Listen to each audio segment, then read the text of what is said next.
Hello everyone, and welcome to another lecture. I hope your semester is going well. I've been grading assignments as they come in, and hopefully you've kind of got to a rhythm of what's going on in this class, and you're kind of catching on to how everything works. APA can be tricky, so make sure you're doing the formatting correct. That's always It's always fun to mess around with APA. A lot of times people make little mistakes with that, but I'll give you some bonus points to make up for any points you've missed. Remember, if the assignment says that it's one page, make sure you shoot for the 1 page minimum. Just proofread your answers, and you kind of get a feel of where the class is going. We're already 1 week into February, so we are going strong and everything's going well. But the main thing is we want to focus on we're now looking at post World War II and social studies and looking at where that went, and we're going to splinter out from what's called the new social studies movement and see where that goes. I hope this class is not causing you too much stress. I hope you're enjoying it. And now we're going to look at the new social studies movement, so let's look at the article. So we'll go there now. All right, the article is by Jeffrey Byford and William Russell. You'll see it says University of Mississippi in Valdosta. Jeffrey is now in Memphis, and Russell is at Central Florida. This article was printed about 10 years ago, but it's actually a really good article even then, and it has stood the test of time. I've met these guys before. They're really good guys. Russell has a conference in Florida now every year, and it's fun to go to. But let's look at this article. It talks about from the 1960s and the 1970s, there's this funding from what's known as the National Science Foundation and private donors. This movement, especially from the 50s, that we need to have a change in social studies and a change in the curriculum. So National Council of Social Studies gets founded in the early 1920s from the AHA, and then we have they've established themselves. They've got a real nice movement going, and then by now we have 1950s. We see kind of that social studies wasn't working. This is because of communism. It's because of, and you'll see these different reasons right here. But it causes this thing that we need to refocus on our social studies and just figure out what's going on and how we can change our curriculum and fix that up. The decade of turbulence. It says the 1950s has been known for great accomplishments. The civil rights movement, obviously. But despite the social studies often obscured presence after World War II, the discipline would be considered the focal point of both frustration and change.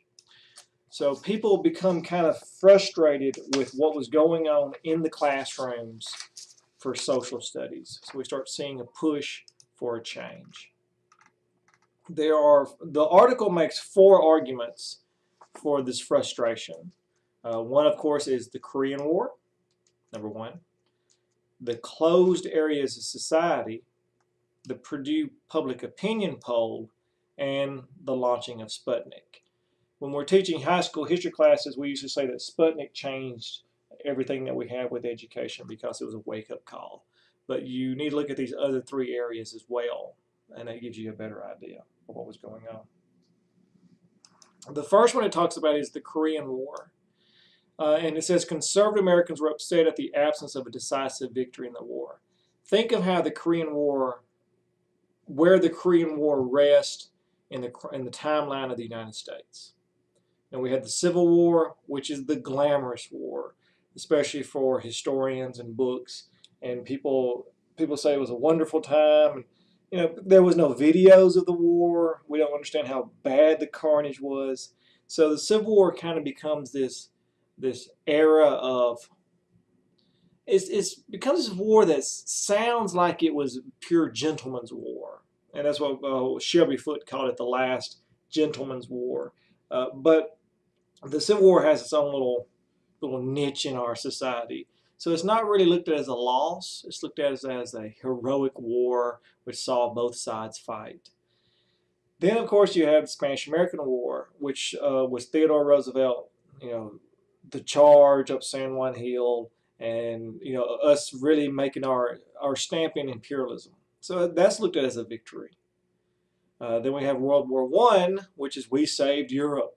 We fought for 1 year, but we saved Europe. And then World War II, which is we destroyed Nazi Germany. We destroyed Hitler. We destroyed all the evilness. And then we get to the Korean War. And the Korean War kind of upsets Americans because there was no real win. There was no victory there. It was kind of a draw. We decided to stop and we agreed to have a ceasefire, and North Korea is created and South Korea is created. So Americans kind of go, well, what just happened here? This was kind of weird. And many times they started getting these reports back that American prisoners in the Korean War acted a little bit different than what they saw in World War II. According to Bonner, while in captivity, a large amount of Americans had the most elementary understanding of loyalty, democracy, or the basic system of American government. Several prisoners showed no courage and compassion towards their fellow prisoners. Chinese interrogators acted simply on their own political and psychological analysis of the American soldier. Listen to what one Chinese official said. The American soldier has weak loyalties to his family, his community, his country, his religion, and to his fellow soldier.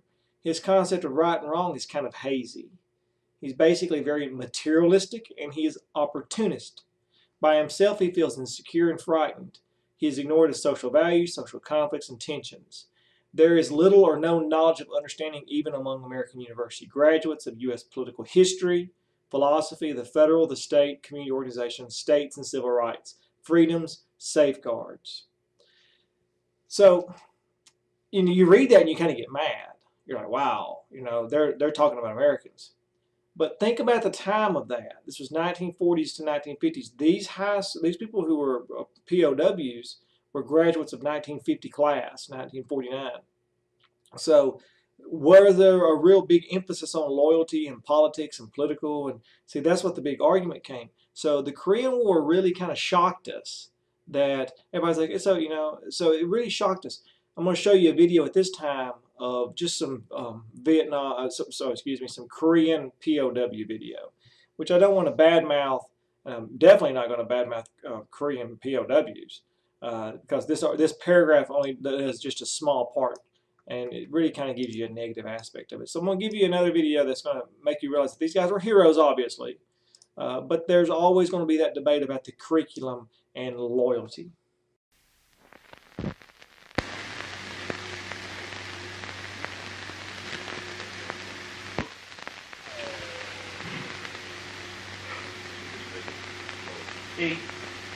Project 50239, Scene 2, Take 1. Where did you go from Seoul?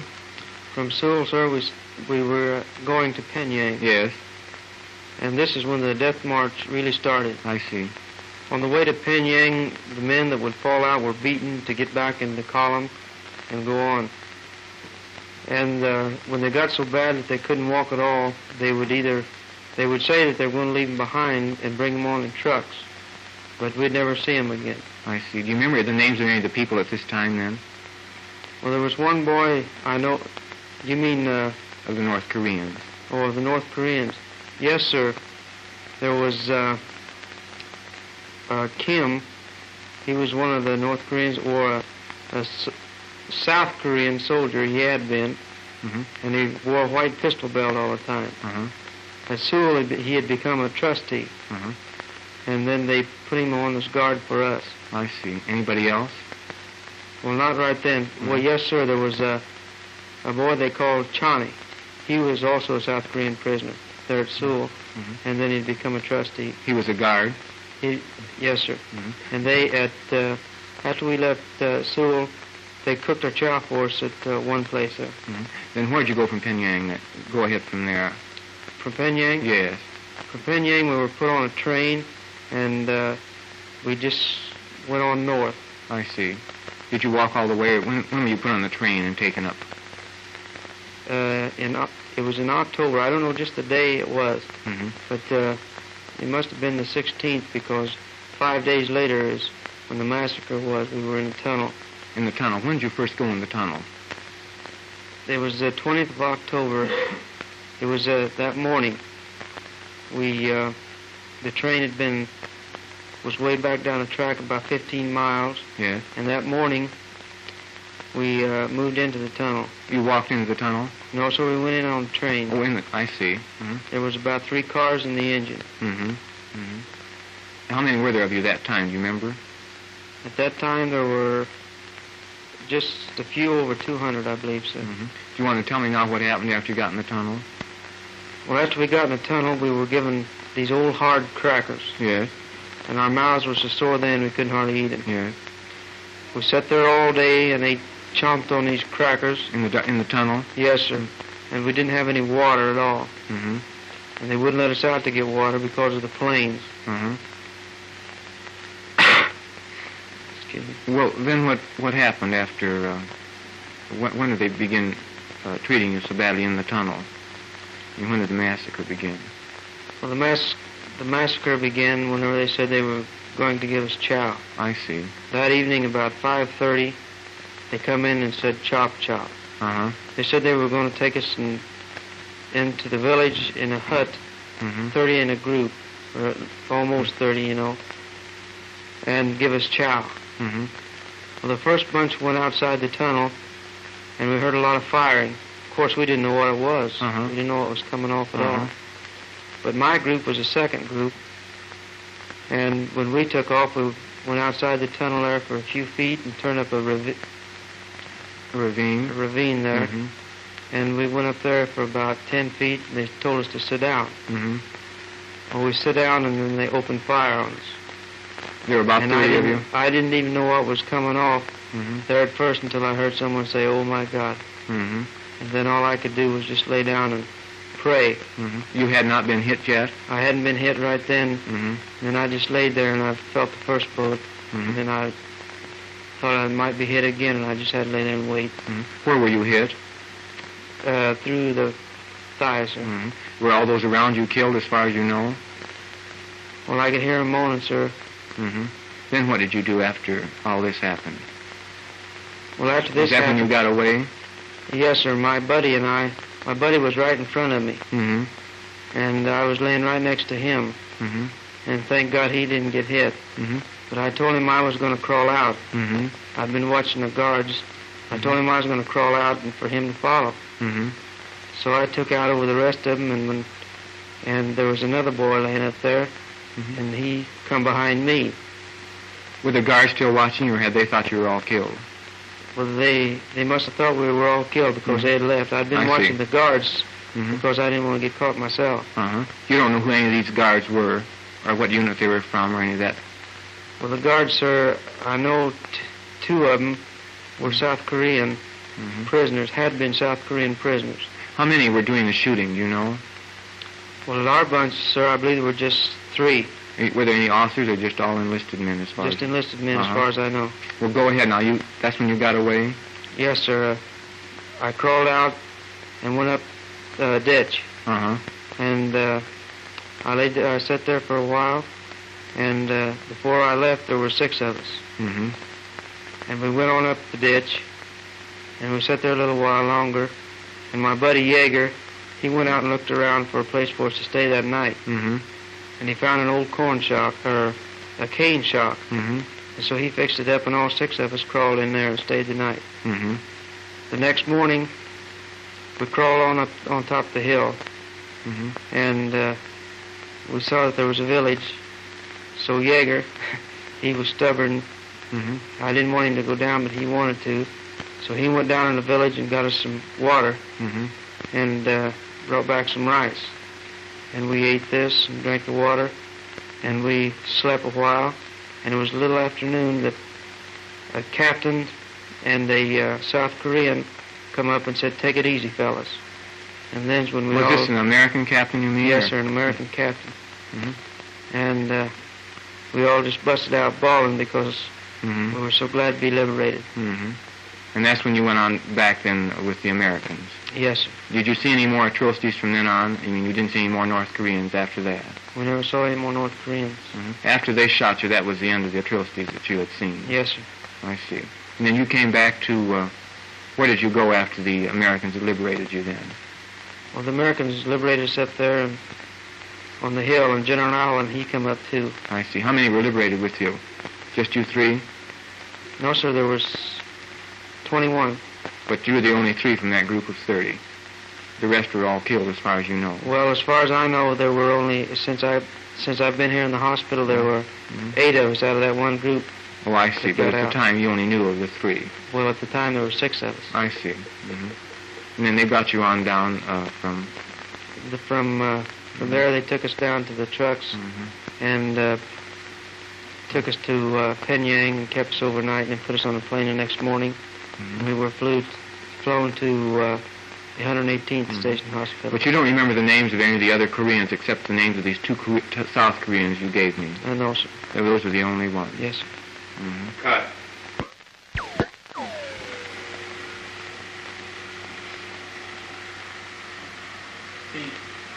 Project 50239. Scene 3, take 1. And what is your name? Private James W. Yeager. And your rank? Private. And your organization? 29th Infantry. And you were with Tony, were you not? Yes, sir. And you were on the death march from Seoul to the capital of North Korea? Yes, sir. And how did you, can you tell me about it from there?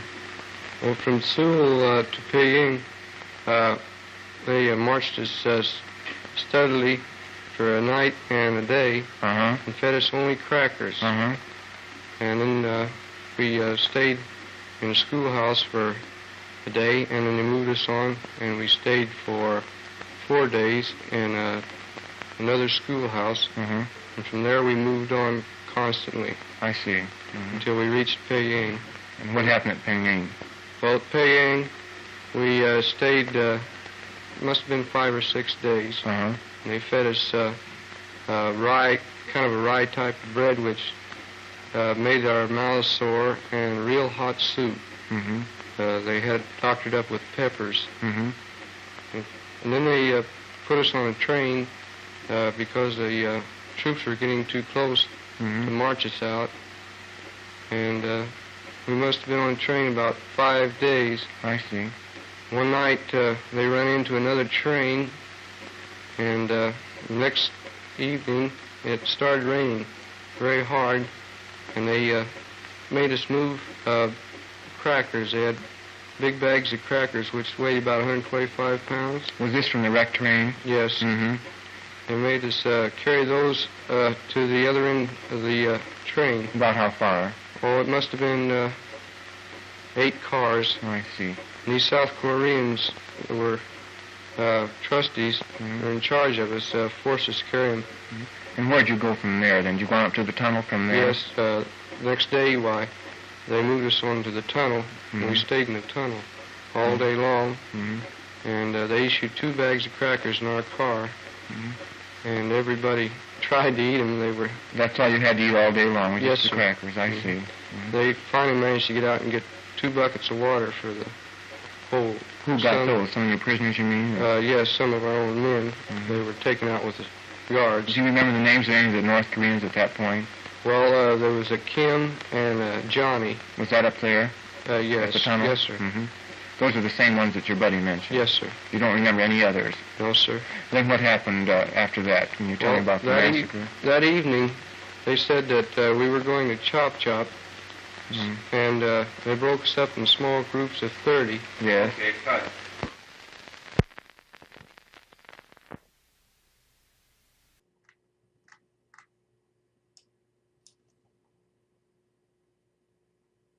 All right, so that video just kind of gives you some perspective of the Korean War. Now let's go to the second thing. Well, this paragraph right here says, many accepted the action of prisoners as examples of both society and the education system. Although they rejected the communist subversion here theme, liberals claim that American materialism and the lack of citizenship education lay at the root of the problem. All right, so we see that the Korean War caused a ripple effect across the need for loyalty curricula for political discussions within a school setting.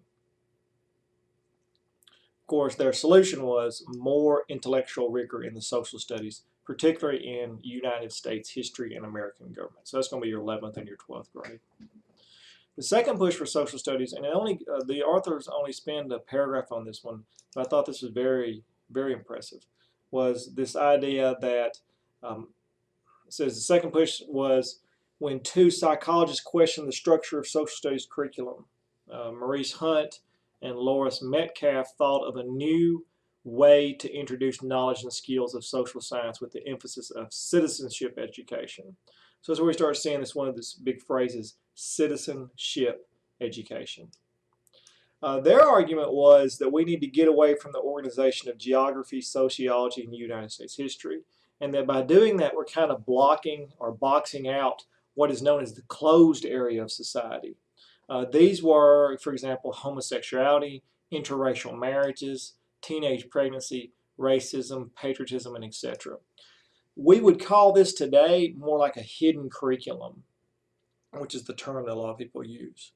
But this idea that this whole paragraph is about that we are ignoring some things in social studies that we need to be talking about.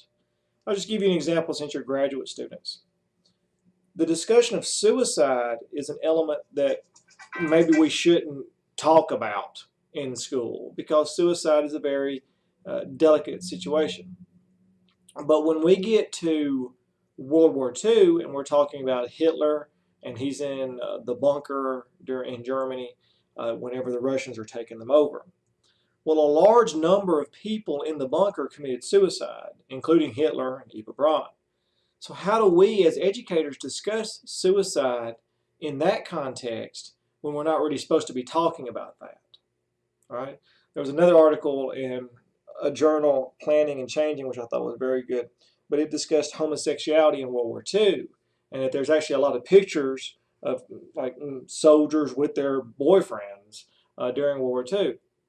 So how do you discuss that? How do you cross that bridge? Well, today, of course, it's more out in the open and we discuss those elements. However, during the 1950s, you see people start saying, we need to talk about this one. But look at this, racism. That's huge, especially right before the Civil Rights Movement. Teenage pregnancy. So there's a big discussion today about Emmett Till and his murder in Money, Mississippi. But think about that. And people go, okay, Emmett Till, y'all know the story of Emmett Till. Emmett Till was murdered in Money, Mississippi for allegedly whistling at a white lady, which they now say did not happen. Well,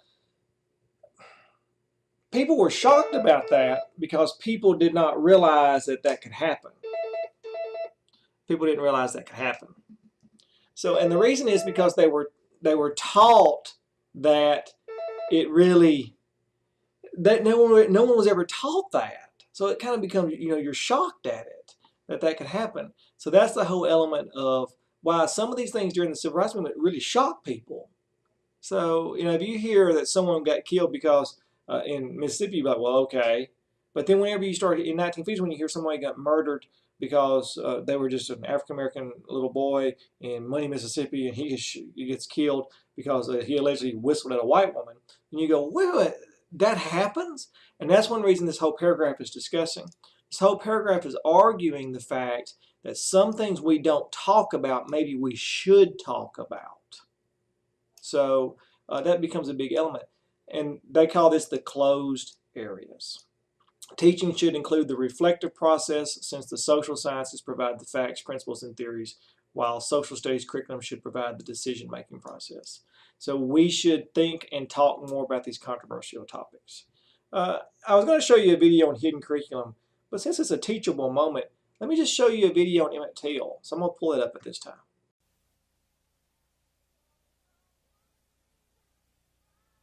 I know the one thing we did right was the day we started to fight. Keep your eyes on the prize. Hold on.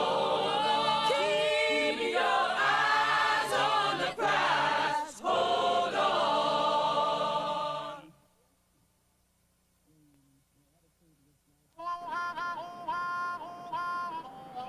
On August 21st, 1955, two teenagers from Chicago boarded a train and traveled south to visit family in Mississippi. We was going down there to pick some kiting because I never picked any kiting before. And I was looking forward to do that because I had told my mother that I could pick 200 pounds. And she told me I could, So we was going on there to look for a good time, you know. For more than a year, racial tensions in the South had been higher than usual, since the Supreme Court ruled in Brown versus Board of Education that segregated schools were unconstitutional.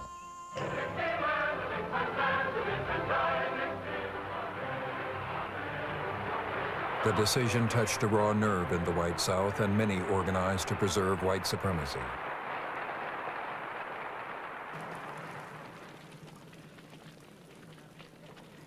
For years, groups like the Ku Klux Klan practiced terrorism. Despite national black protests, public murders of blacks were common, and the mobs who committed them went unpunished.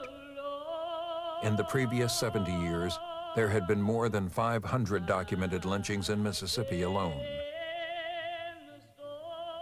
Coming from Chicago, Curtis Jones and his cousin Emmett Till had little sense of the world they were entering when they arrived in Money, Mississippi.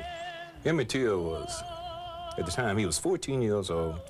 Had just graduated out of grammar school. He had some picture of some white kids that he had graduated from. That was, you know, female and male. So he told the boys down there, you know, hey, you got around this store? This must have been around about maybe 10 to 12, you know, youngsters around there, that the girls was his girlfriend, you know.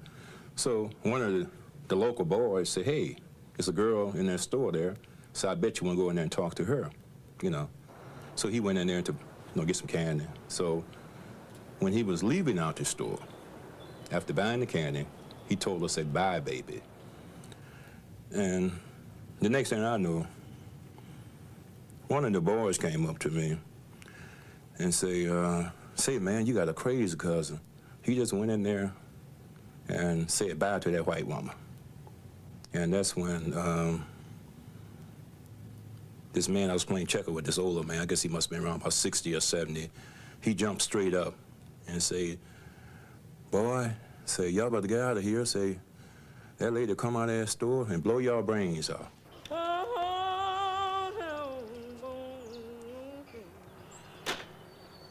This is Mose Wright. I am the uncle of Emmett Louis Till. Sunday morning, about 2:30, someone called at the door. And I said, who is it?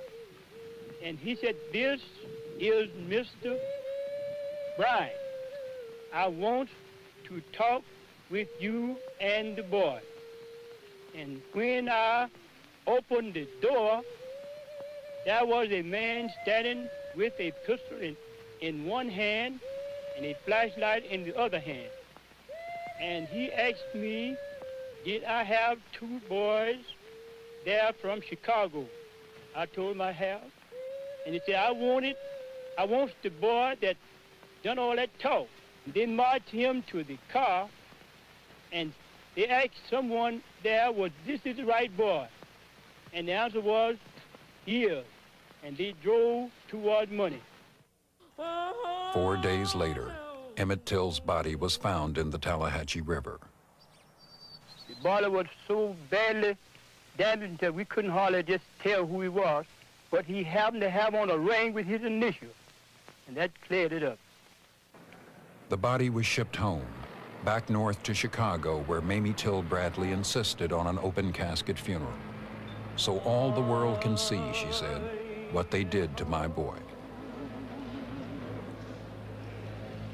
Oh, pilgrim of sorrow,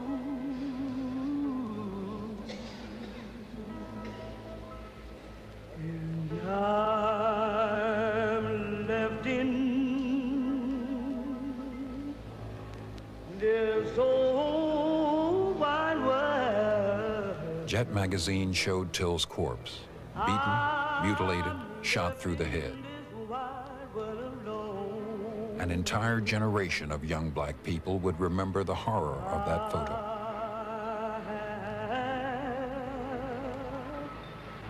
No,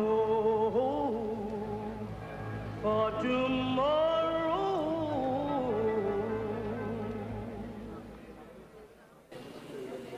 Roy Bryant, husband of the woman in the store, and J.W. Milam, her brother-in-law, were arrested for the murder of Emmett Till. The trial was held in nearby Sumner, Mississippi. Black organizations like the NAACP and the Black Press worked especially hard to keep the case in the news, to make an example of Southern racism for the world. I had covered the courts in many areas of this country, but the Till case was unbelievable. I mean, I just didn't get the sense of being in a courtroom. It was, first place, segregated. The Black Press sat at a bridge table far off from the court, and the boy's mother came down. They sat her there at the bridge table with us. What do you intend to do here today?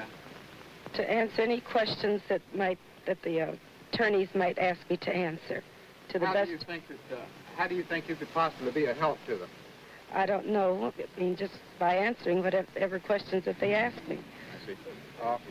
Do you have any evidence bearing on this case? I do know that this is my son.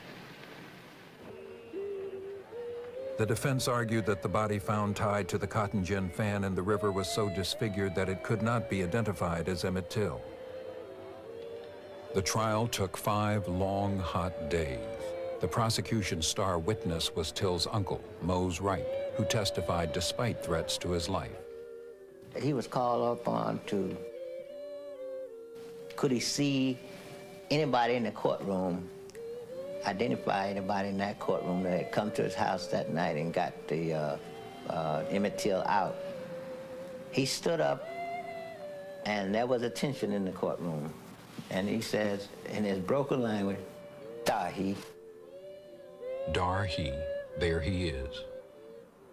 I really didn't realize how brave my grandfather Mose Wright was, you know. But after I got older, I realized that he was a brave man. He was a mighty brave man to travel back down there, you know, among all those hostile peoples and testify and get him up in court and point his finger at a white man and accuse him of murder.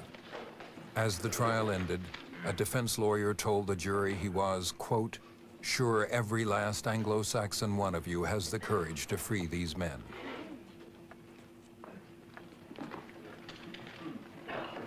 It took the jury an hour to find the men not guilty.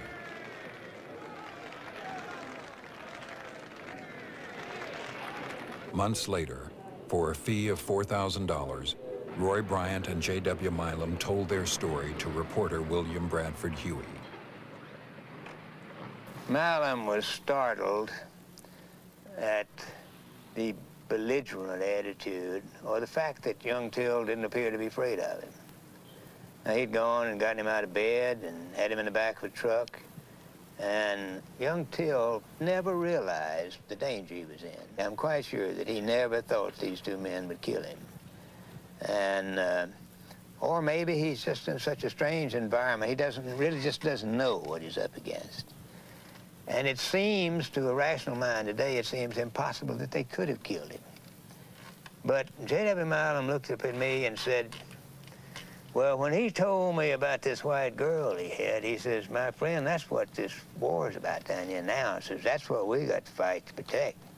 And he says, I just looked at him and I said, boy, you ain't gonna never see the sun come up again.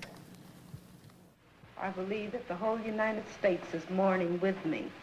And if the death of my son can mean something to the other unfortunate people all over the world, then for him to have died a hero would mean more to me than for him just to have died. The fact that Emmett Till, a young black man, could be found floating down the river in Mississippi, as indeed many had been done over the years, just set in concrete the determination of people to move forward. The third event that caused a major ripple in social studies was the Purdue University survey. And apparently Purdue University was making a lot of these surveys to see what people knew and what they did not know about just generally social issues altogether. it says that now it kind of hints that they tested these in 1951. So they had done similar polls. But by 1957 was their big Purdue poll. And here's what they concluded. And if you look at this, what I just made my notes as I read this was that 1 in 3 Americans felt that it was okay to limit freedom of press. 1 in 3 felt it was okay to limit freedom of speech. 25% or 1 in 4 felt it was okay to limit due process. And 1 in 4 felt it was okay to limit the right to assemble. The other thing that they found, which they concluded, was that people decreased knowledge of democratic institutions such as our freedoms throughout the high school career. So it kind of flipped over our education system. We felt that when you took 9th grade and 10th grade, and when you finally got to 12th grade, you were becoming a better citizen. But the reality was that you were actually decreasing. This also comes into play when people start saying, well, the smarter you get, and when you get to college, it starts really eroding your sense. And that's when people start saying, you know, the hippie movement started emerging, that colleges were campuses of liberalism and thought. Well, that's one reason where this really comes from. People don't see that when you graduate high school, you are graduating with a strong sense of citizenship and the rights. And that becomes a big issue, and that becomes something that's very scary. And that's why people start talking about Marxism, and people start talking about communism. So it becomes kind of a fear of that. And this is the Red Scare was going on at this time. People were afraid that we were going to become like communist Russia and China. And this Purdue study showed that people actually started leaning towards Marxism in a small percentage of about 25 to 30%, which was it was really scary. The final thing, number 4, was the launching of Sputnik, which we all know about. I'm going to show you a video of the launching of Sputnik, and then we'll come back to this article.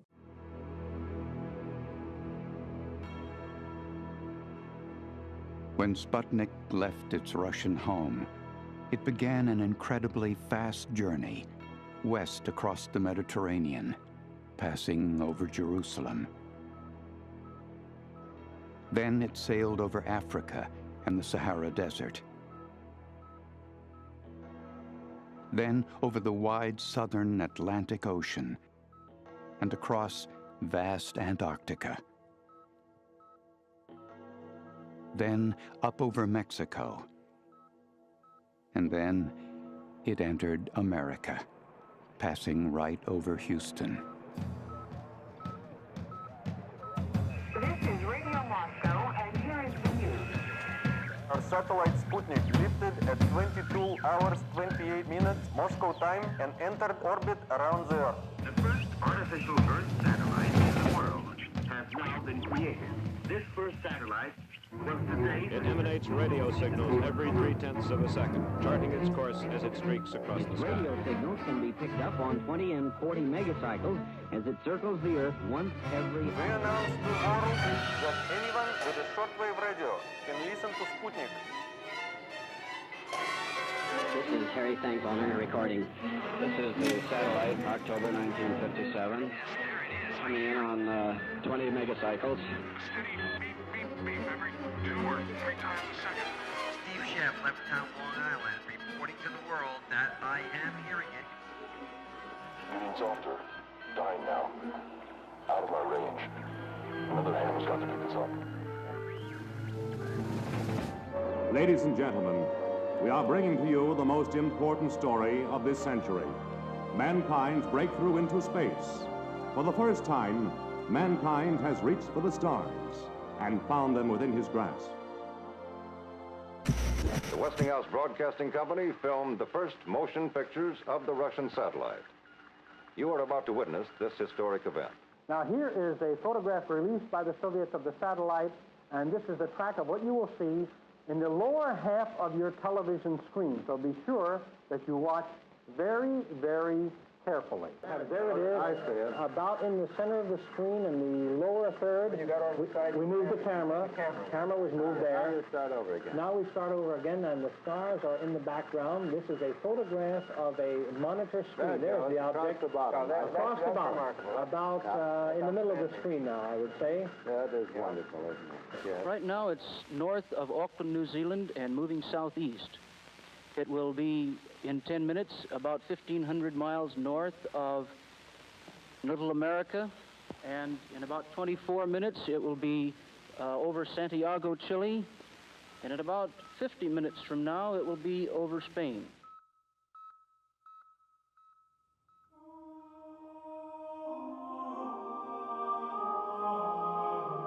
It was cold and clear. We could see the Milky Way shimmering across the sky. I stood in my front yard, my family with me. The entire neighborhood, the entire city, in fact, the entire nation, it seemed, was standing outside, watching what the Russians had done.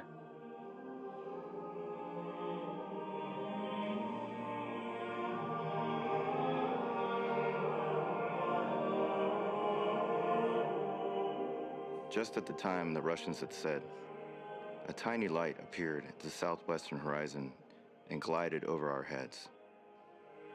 Some of us cried. I stood in awe.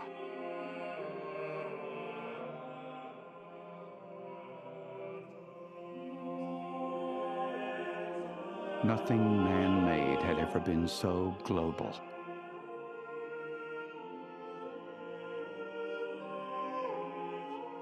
Everyone knew it was there.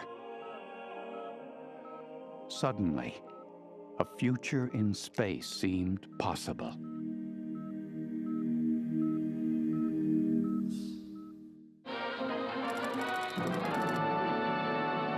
And now back tonight and trying for $20,000 are Eddie Hodges, the 10-year-old schoolboy, and his partner, Major John Glenn Jr., the Marine Corps jet pilot.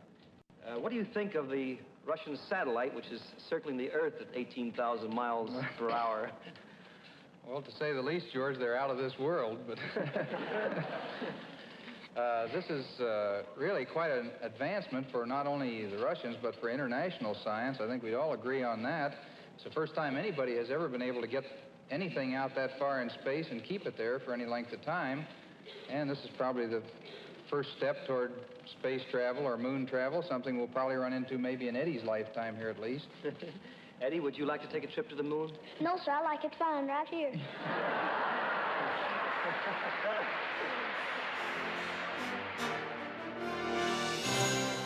Soviet scientists launched a symbol of man's liberation from the forces which have hitherto bound him to Earth. It's an important day in human history. The launch of Sputnik is like the discovery of America by Christopher Columbus. The launch of Sputnik is one of the greatest scientific moments in world history. And in Moscow, the people of a great nation heard the news on their loudspeakers, read the news in their papers. The Russians, who have a constant feeling of inferiority in the modern world, became terrifically elated when their country was able to win the race in getting a satellite up into space. This was one time they had beaten the West in all its propaganda about higher living standards. The Sputnik was something the Russians could now boast about, and they did. Миллионы километров облетал искусственный спутник вокруг Земли, и всюду следят за ним неотступно.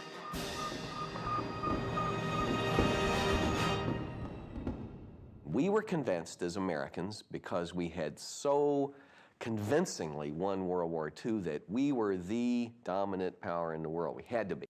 Missiles were being built. We were practicing as if there was going to be a third world war, and all of a sudden, out of nowhere, here was this first man-made satellite being orbited by our arch enemy. So this was an enormous event. It took you from the realm of theoretical science fiction to reality. It was a reality that human beings could send artificial satellites into space. And that changed everything. It was one of those moments in history where all of a sudden, all of your thought processes changed. The article discusses that Sputnik gives us a false sense that we are behind. History kind of shows that we were really not that far behind.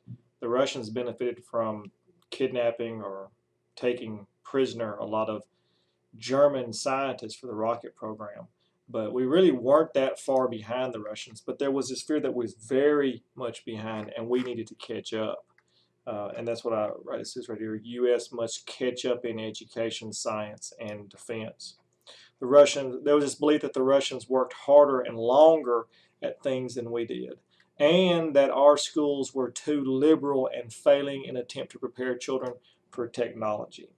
The end result was a major change and criticism in the school curriculum, that we need to fix the schools because we're behind, even though we really weren't that far behind. So there's our 4 causes.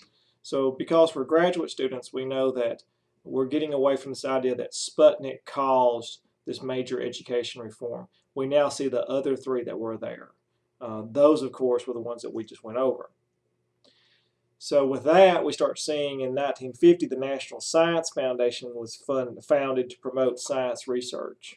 And in 1958, we start seeing NDEA was passed, the National Defense Education Act, with the intent to upgrade schools to compete with the Russian threat.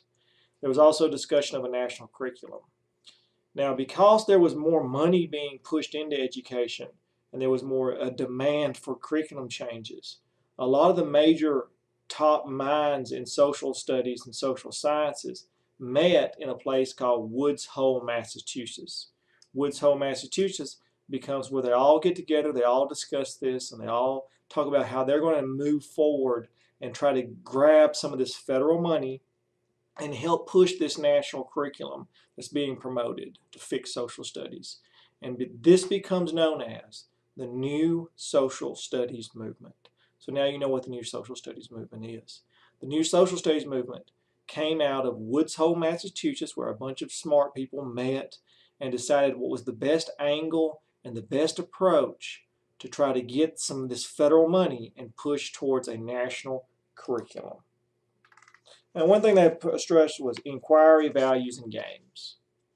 Now the last part of the article talks about some of the new social studies projects.